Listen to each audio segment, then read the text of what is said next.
The champagne flute shatters against the marble floor, and I watch my perfect life explode into 1,000 glittering pieces as my older sister Vivian stands in the center of the Morrison Hotel ballroom, tears streaming down her face, declaring her undying love for my fiancé Marcus Chen while 200 guests witness my complete humiliation. I can't keep this secret anymore. Vivian sobs into the microphone meant for our engagement toasts, her voice carrying across the silent ballroom. Marcus, I know Elena is my sister, but I can't pretend what we shared meant nothing. I can't watch you marry her when we both know what happened between us during those late nights planning this very party.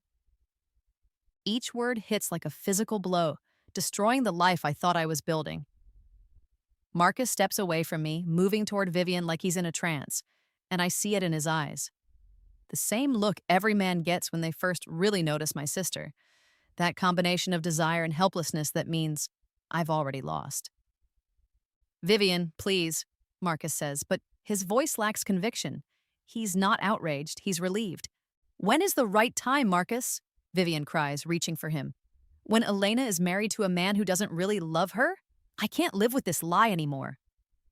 The gasps from the crowd feel like physical assault. 200 people witnessing what they think is my sister's brave confession.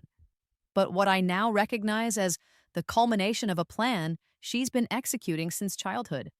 The systematic destruction of every relationship I've ever attempted, disguised as family love. Elena, Marcus turns to me with pity. I'm sorry. I never meant for this to happen, but Vivian and I, what we have is something I can't ignore anymore. Of course, she always does this. Every boyfriend since I was 16, every relationship, every chance at happiness stolen by my sophisticated older sister who positions herself as the reluctant choice, the mature option, the woman who deserves the serious relationships while Elena gets the scraps. I'm running through the crowd, past photographers, into the marble lobby, my white engagement dress trailing behind me like a ghost. The elevator takes forever while I hear voices discussing poor Elena and sophisticated Vivian, and how this was probably inevitable. In the parking garage, my hands shake starting the car. I drive too fast through the rain on Mulholland Drive, thinking about the pattern I can finally see clearly. 25 years of manipulation disguised as sisterly concern. The destroyed art project when I was 7. David Park at junior prom. Professor Williams in college. Every man who ever showed interest systematically redirected to Vivian while she convinced me I wasn't sophisticated enough, wasn't mature enough, wasn't enough. The diary I found last month flashes through my memory. Eliana is too soft, too genuine. Men like Marcus think they want authenticity, but what they really want is sophistication. It would be a kindness to save them both from a marriage that would make them miserable. A kindness. She convinced herself that destroying my happiness was protecting me. The curve comes too fast. The car slides. The last thing I see is my engagement ring catching the dashboard light before everything goes dark. Then I open my eyes and realize I've been reborn. Sunlight streams through familiar pink curtains. The smell of pancakes. My teenage voice asking the mirror if Alex Morrison really likes me, or if he's just being polite about tomorrow night's date. March 15th. The day before everything started. I sit up in my childhood bed, surrounded by posters and academic awards representing who I used to be before Vivian began reconstructing my identity. But this time, I know exactly what happens next.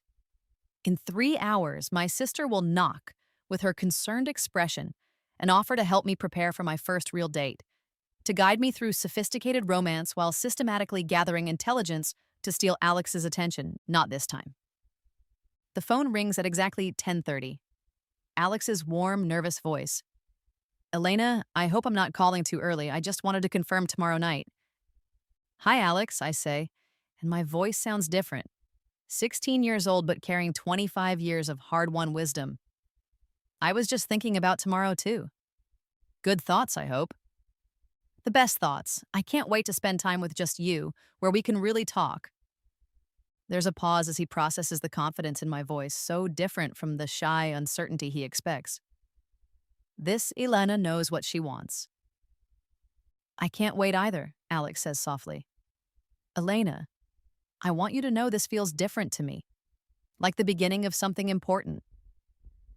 I feel the same way, I tell him without hesitation. I've felt this way for months, Alex. I've been hoping you felt it too. Months? He laughs with genuine joy. Elena, I've felt this way since 8th grade, since you helped me with that science project, and I realized you were the smartest, kindest, most genuine person I'd ever met. Since we were kids. All those years when Vivian convinced me his kindness was just politeness, he was feeling the same impossible attraction. After we hang up, I sit in the silence, remembering who I used to be before I learned to doubt everything about myself. The Elena who decorated this room believed in her own worth, trusted her instincts, thought authenticity was a virtue rather than a liability. The knock comes at exactly 11:15. Vivian enters with her perfect smile. Good morning, sunshine. Are you excited about tonight? Your first real date with Alex Morrison, finally. Finally, as if he'd been reluctant, as if this was charity rather than mutual attraction. I'm very excited, I tell her calmly. Have you decided what you're wearing? The calculation begins. The blue dress. The blue dress, she repeats with a subtle hesitation. It's very pretty, very sweet, very you, but I'm wondering if it might be a little casual for such an important evening. Alex has such sophisticated taste, and here it comes, the systematic undermining disguised as helpful advice. Alex asked Elena on a date, I say firmly. If he wanted someone more sophisticated, he would have asked her instead. He asked me, Vivian, and I trust his judgment about what kind of person he wants to spend time with. She blinks, thrown by my confidence. For a moment, her mask slips, and I see calculation, frustration, cold assessment. Of course, she recovers quickly. I just want everything to be perfect for you. I already know what I'm wearing. The blue dress that makes me feel confident and comfortable. The one that looks like me. You're right, she says finally, but I can see her struggling for a new angle. You should absolutely wear what makes you feel confident. Any boy who doesn't appreciate you exactly as you are doesn't deserve your time. The words sound supportive, but I know what's coming next. Subtle suggestions that Alex might be different, might need sophisticated understanding, might require guidance only an older sister can provide. I should start my homework, I tell her pleasantly but dismissively. Thanks for checking on me. It means a lot to know you support my relationship with Alex. My relationship with Alex. Claiming ownership of something she hasn't stolen yet. Of course I support it, she says, standing carefully. I want you to be happy, Elena. But her eyes say something different. This isn't following her script. The rest of the day passes peacefully. I do homework, help with dinner, deflect gentle parental questions about the date. I demonstrate the same calm confidence that so clearly disturbed Vivian's plans. Alex is a good boy, Dad says over dessert.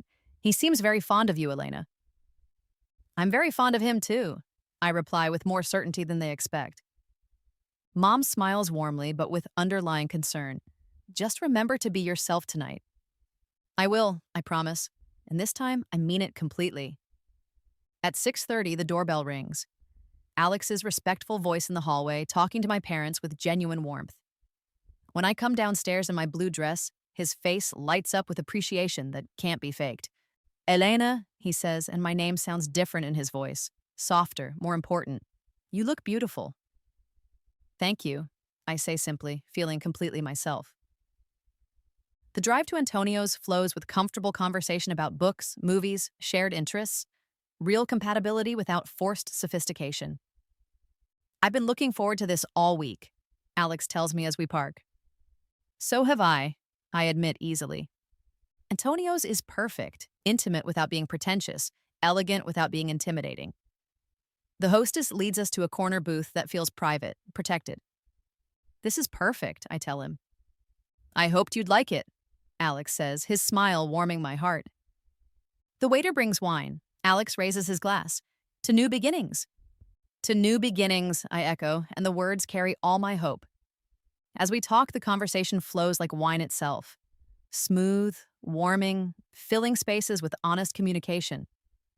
This is what happens when people stop performing and just allow themselves to be authentic. I have to tell you something, Alex says after we order. I've been thinking about you constantly. For how long? Since we were kids, he admits. Since that science project when I realized you were special. Every year since then, you've become more beautiful, more interesting, more impossible to stop thinking about. I thought I was imagining your attention, I confess. You weren't imagining anything, Alex says firmly, reaching across to take my hand. His touch is warm, certain, carrying genuine affection rather than strategic manipulation. I want you to know, I say carefully, that I've never felt this way about anyone before. Never felt confident enough to risk expressing genuine feelings without worrying about whether I'm sophisticated enough. Elena, Alex says softly, my name tender in his voice. Being yourself is more than enough. Your authenticity is exactly what makes you special, exactly what I've been hoping to find. Sometimes people make me feel like it isn't, I admit. What people? His voice carries protective concern. My sister, mostly.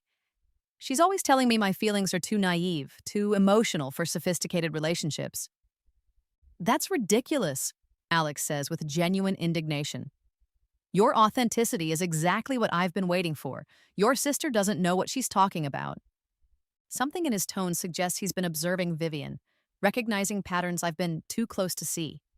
What do you mean? I've watched how she treats you, Elena. The way she undermines your confidence while pretending to help. It's not sisterly concern, it's manipulation. The words hit like revelation. Someone else sees it too. I thought I was being paranoid, I whisper. You're not paranoid. You're finally seeing clearly. Alex squeezes my hands. Elena, you don't need anyone's permission to trust your own feelings. You don't need to become more sophisticated or mature or anything other than exactly who you are. The right person, and I hope that's me, will love your authenticity, not despite it, but because of it. Tears blur my vision, but they're tears of relief, of recognition, of finally hearing someone value what I'd been taught to hide. I hope that's you too, I whisper. The rest of dinner passes in a glow of mutual recognition. We talk about everything, hopes, dreams, fears, the future we might build together.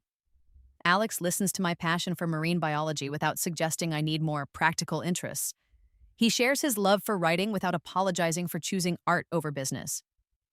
When he walks me to the door at the end of the evening, we both know something has shifted irrevocably. Elena, he says, standing close in the porch light, I know this is just our first date, but I need you to know this isn't casual for me. I'm falling in love with exactly who you are.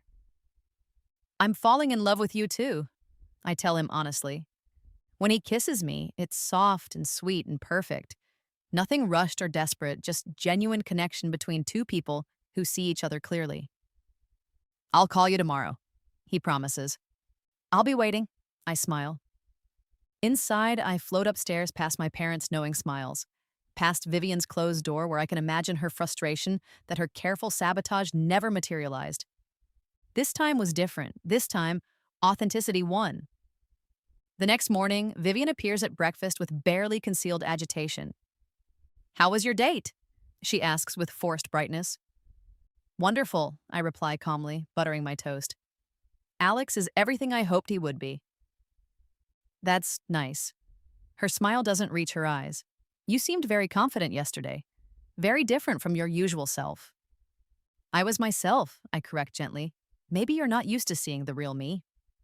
Dad looks up from his newspaper. Elena seemed perfectly normal to me. Happy, confident. The way young people should feel when they're dating someone who appreciates them. Vivian's jaw tightens almost imperceptibly. Of course, I just want to make sure Elena doesn't get her hopes up too high too quickly. Why would you say that? Mom asks, confused.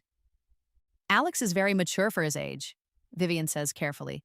Sometimes mature boys need time to figure out what they really want in a relationship. The familiar poison, delivered with perfect sisterly concern, but this time I'm ready. Alex was very clear about what he wants, I say pleasantly. He wants to build something real with someone authentic. Apparently, that's me. Vivian's eyes flash with something cold before she recovers. Of course, sweetheart. I'm sure everything will work out exactly as you hope. The doubt in her voice is subtle but unmistakable. Mom and Dad don't catch it, but I do. Over the next few days, Vivian's campaign begins in earnest.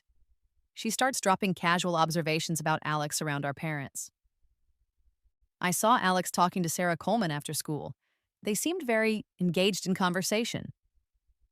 Alex's mother mentioned he's thinking about early admission to Columbia. That's quite ambitious. He'll need someone who understands academic pressure. I heard Alex discussing modern art with Jennifer Walsh. She's taken those summer courses in France. Very sophisticated cultural background. Each comment designed to plant seeds of doubt to suggest I'm not intellectual enough, not experienced enough, not sophisticated enough for someone with Alex's ambitions. But this time I have armor. Alex's own words, his genuine appreciation for my authenticity, his clear statement that he's falling in love with exactly who I am. When Vivian suggests I should broaden my cultural knowledge to match Alex's intellectual interests, I simply smile and say, Alex loves my genuine curiosity about the world. He says it's refreshing after dating girls who perform sophistication instead of actually being interested in learning. When she mentions that mature relationships require sophisticated communication skills, I reply, Alex says he's never felt more comfortable talking to anyone. He appreciates emotional honesty. Each response frustrates her visibly. Her careful manipulation isn't working because I refuse to doubt myself, refuse to seek her approval, refuse to accept her narrative about my inadequacy.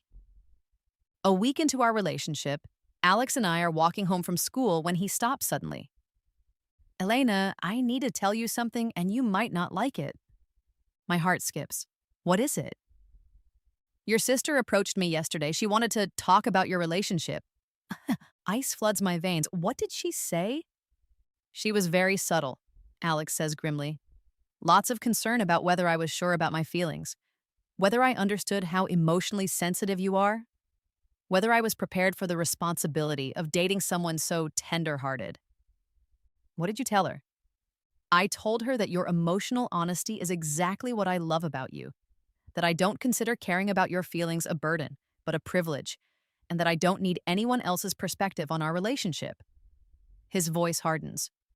Elena, she was trying to convince me you're fragile, unstable, too much work for a serious relationship. The pattern crystallizes perfectly. This is exactly what she did with David Park, with Professor Williams, with Marcus, positioning me as the sweet but ultimately unsuitable choice while presenting herself as the mature alternative. I'm not surprised, I tell him honestly. She's done this before. I figured as much. Alex takes my hands. Elena, I need you to know, nothing she says will change how I feel about you.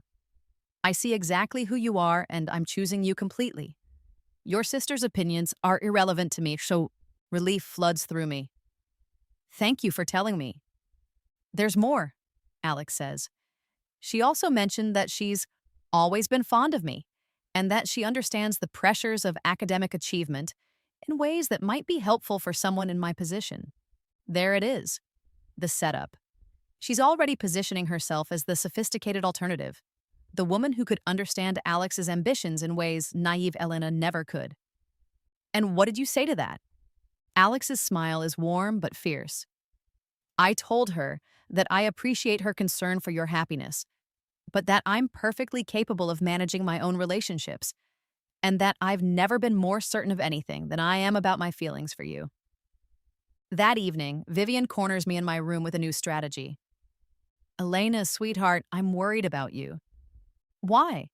You seem so intense about Alex, so invested so quickly. She sits on my bed with practiced concern.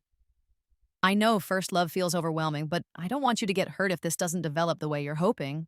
What makes you think it won't develop?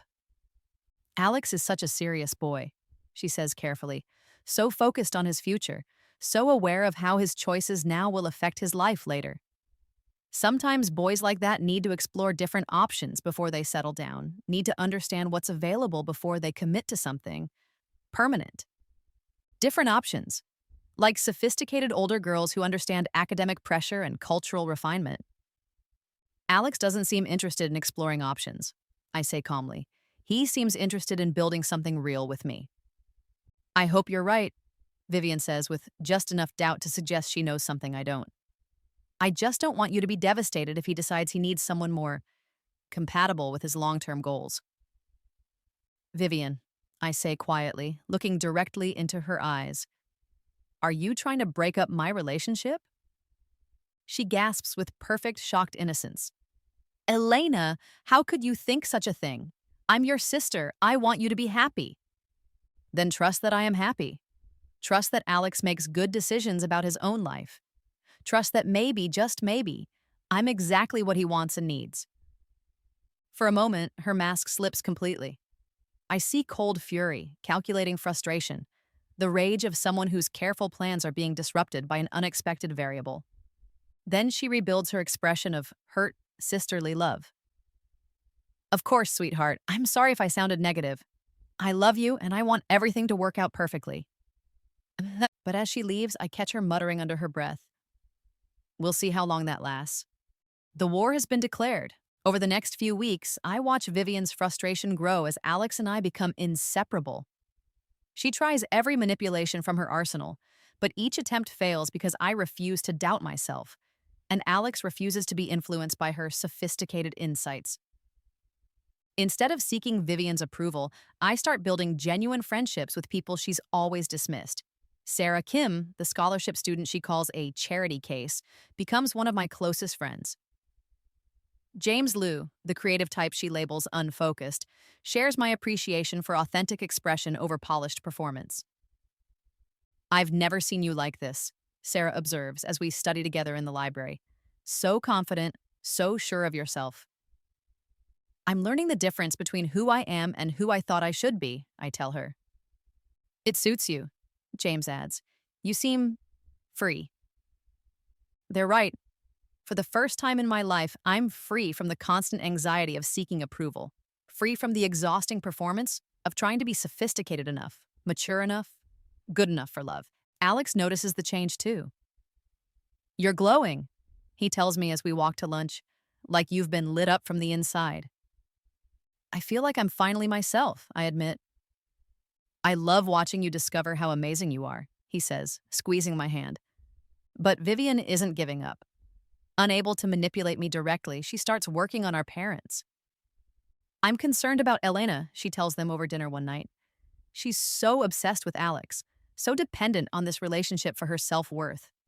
It's not healthy for someone her age. She seems happy to me, Dad says mildly.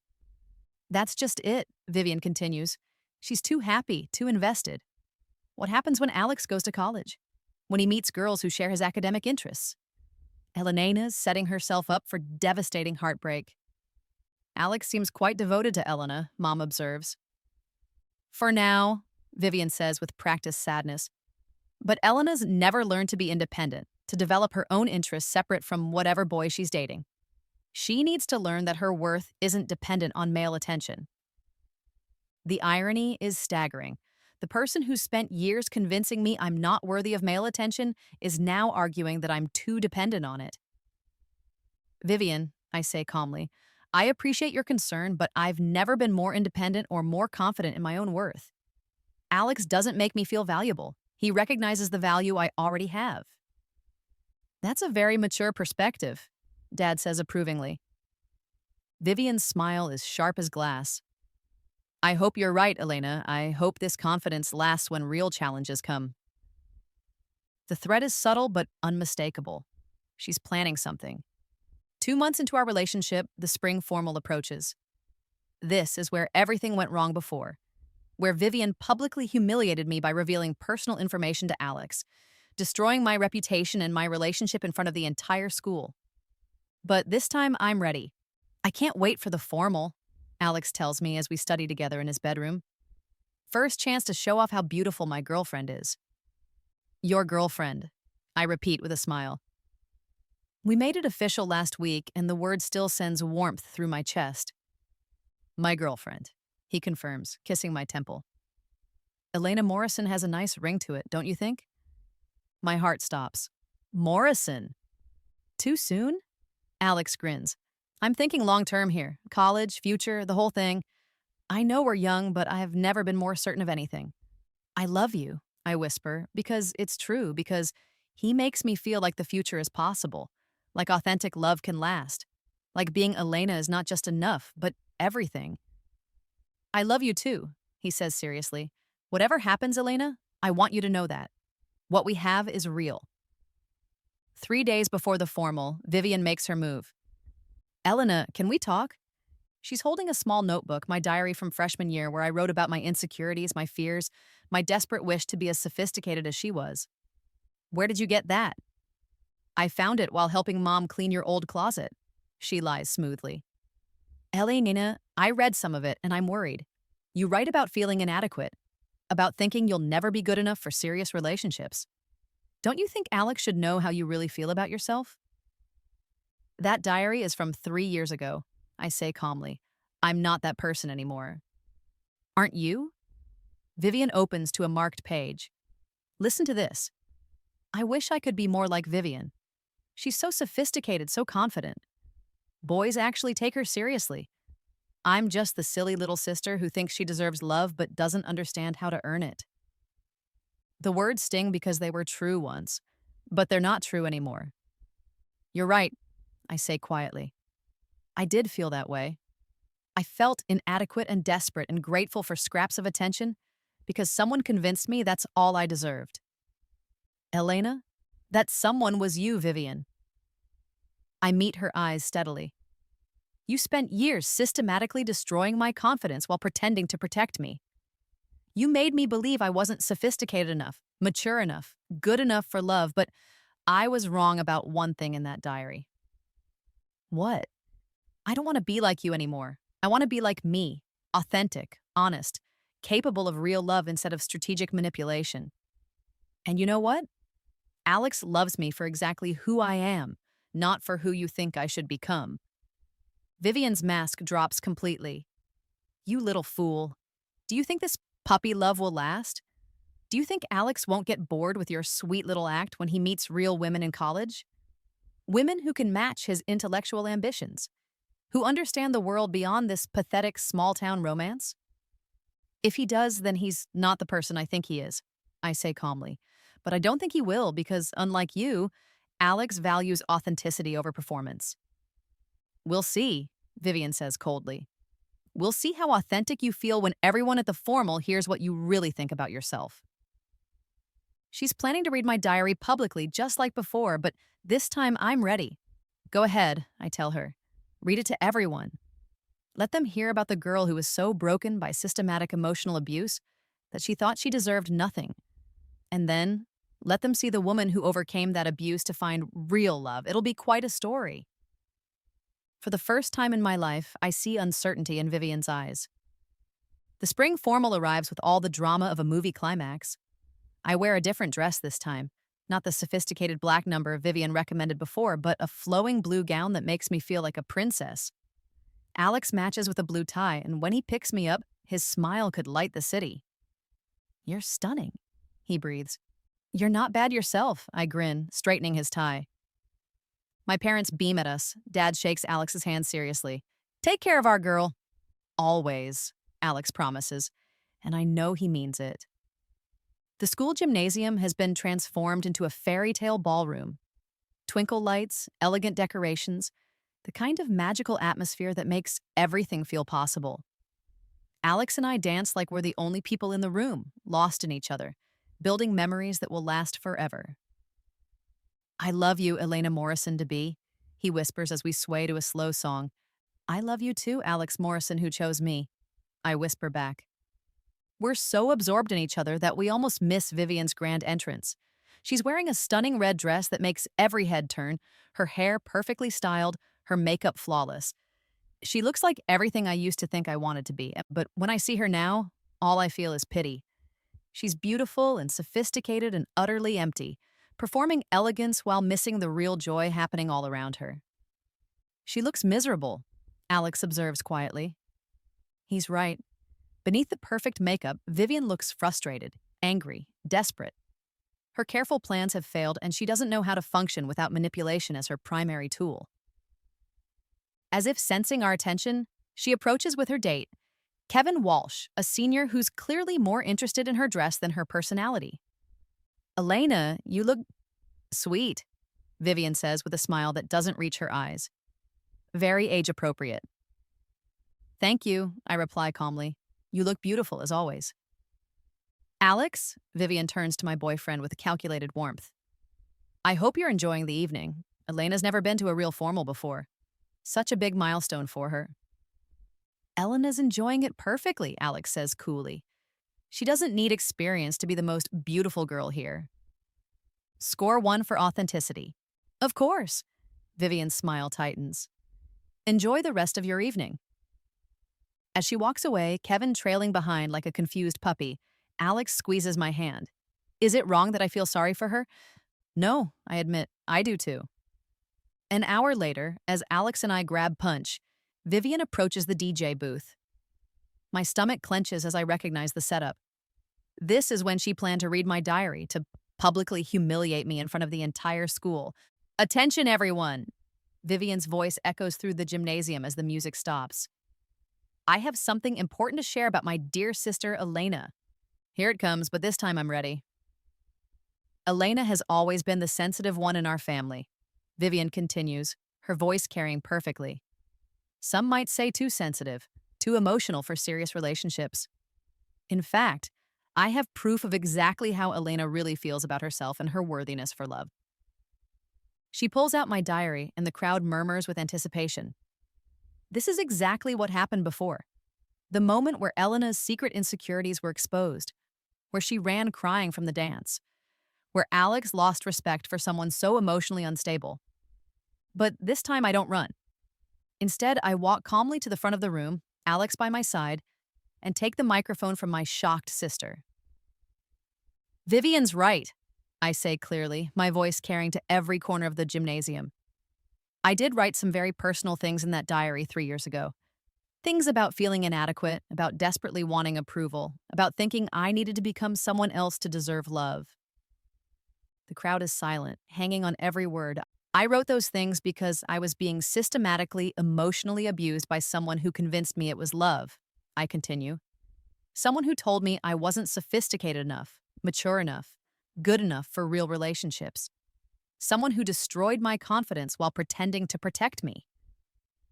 Gasps ripple through the crowd as they begin to understand. But I want everyone to know I don't feel that way anymore. I learned that authenticity is more valuable than sophistication, that genuine emotion is stronger than calculated performance, that the right person will love you for exactly who you are without requiring improvement or apology or sophisticated transformation. I look directly at Vivian, whose face has gone white with shock. I found someone who values my authenticity, who sees my emotions as gifts rather than problems, who loves Elena instead of trying to turn her into someone else. And because of that love, I discovered something amazing. I was never inadequate. I was just convinced I was by someone whose own insecurity made her need to diminish everyone around her. The silence is deafening. Then, slowly, someone starts clapping. Sarah Kim, then James Liu, then Alex, beaming with pride. Soon the entire gymnasium erupts in applause. I'm not ashamed of that diary, I conclude. It shows how far I've come, how much I've grown, how powerful real love can be in healing old wounds. Thank you for giving me the chance to share that story. I hand the microphone back to the DJ and walk calmly back to Alex, leaving Vivian standing alone at the front of the room, her grand gesture of humiliation having backfired completely. That, Alex says, pulling me into his arms, was the most incredible thing I've ever witnessed. I learned from the best, I smile, kissing him as our classmates cheer around us. For the rest of the evening, people keep approaching to congratulate me on my speech, to share their own stories of overcoming family toxicity, to tell me how brave I was to speak so honestly about emotional abuse. Teachers compliment my maturity. Even the principal shakes my hand.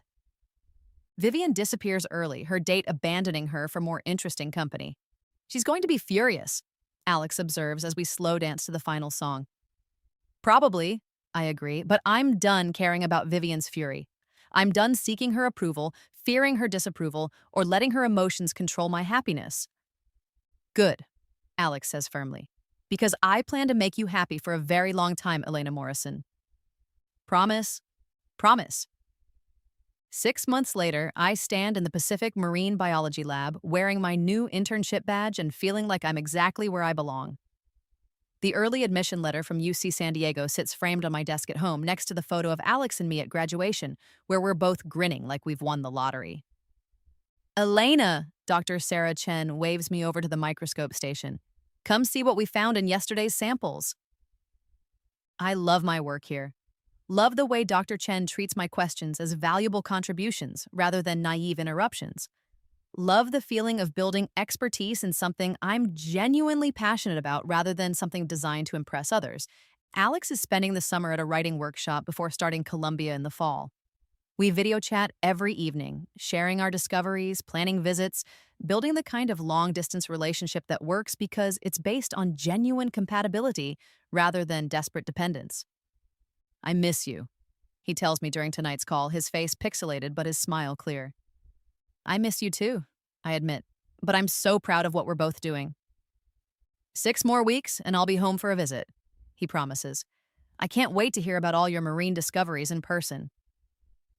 I can't wait to read your new stories, I reply. We're building something real, something that can survive distance and growth and change because it's founded on authentic love rather than manipulation or desperation. Vivian left for Europe 2 weeks after graduation, supposedly for an art history program, but really to escape the social consequences of her public humiliation. Turns out that exposing someone's emotional abuse in front of your entire graduating class doesn't endear you to your classmates. She sends postcards occasionally, beautiful European landmarks with brief, stilted messages that hint at loneliness, at the difficulty of building genuine relationships when you've spent your life perfecting manipulation instead of authenticity. I hope she finds her way, I tell my mother over lunch. I hope she learns what real love feels like. You're very generous, Mom observes, after everything she'd put you through. Holding on to anger would just give her more power over my happiness, I explain. I'd rather focus on building the life I want. And what a life it's becoming. College in the fall, a major I'm passionate about, friends who appreciate authenticity, parents who are proud of my growth, a boyfriend who loves exactly who I am, and most importantly, unshakable confidence in my own worth. The girl who used to seek approval for every decision now trusts her own instincts. The girl who thought she needed to become someone else to deserve love now knows that being Elena is enough. More than enough. It's everything. Elena, Dr. Chen calls from across the lab. Would you like to co-author the paper on these findings? I'd love to, I reply without hesitation. A year ago, I would have asked if I was qualified, if someone else might be better suited, if I was sure I wouldn't embarrass myself. Now I know that authentic enthusiasm and genuine competence are exactly what opportunities like this require. As I walk home along the beach at sunset, watching waves crash against the shore, I think about the girl who died in that car accident on Mulholland Drive.